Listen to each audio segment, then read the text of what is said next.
আগের ভিডিওটাতে তো বিয়েবাড়ির সমস্ত কিছু শেয়ার করে নিয়েছি, আর আজকে নিয়ে চলে এসেছি বিয়েবাড়ির মেনু। প্রথমে গিয়ে খেতে বসে পড়েছি, তারপর থালা দিয়ে দিল জলের বোতল আর জোয়ানের প্যাকেট।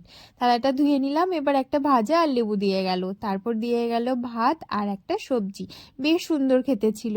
ভাতটা মেখে খেয়ে নিলাম। এরপর চলে আসলো মাছ দিয়ে ছেঁচড়া, দারুণ হয়েছিল এটা, খেতে বেশ ভালো। এরপরে দিয়ে গেছিল আমাকে এক গাদা খানিক ডাল, একদম থালা ভর্তি করে। এটা কখনো মানা যায় বলুন তো? বললাম আর নেব না, তাও ঢালতে ঢালতে ঢেলেই দিল।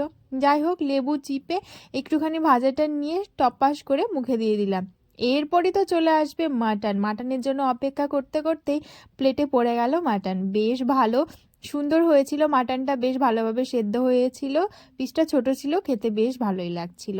একটা দুঃখের কথা, সেটা হলো আমি তেল খেতে ভীষণ ভালোবাসি, মানে মাটনের তেল, তবে আমার প্লেটে একটাও পড়েনি। যাই হোক, এইটা দিয়েই মজা করে সব ভাত খেয়ে নিলাম। বেশ ভালো লাগছিল, রান্নাগুলো ভীষণই ভালো হয়েছিল। শেষ পাতে তো ছিল চাটনি, দই, মিষ্টি। আমি আর মিষ্টি নেইনি।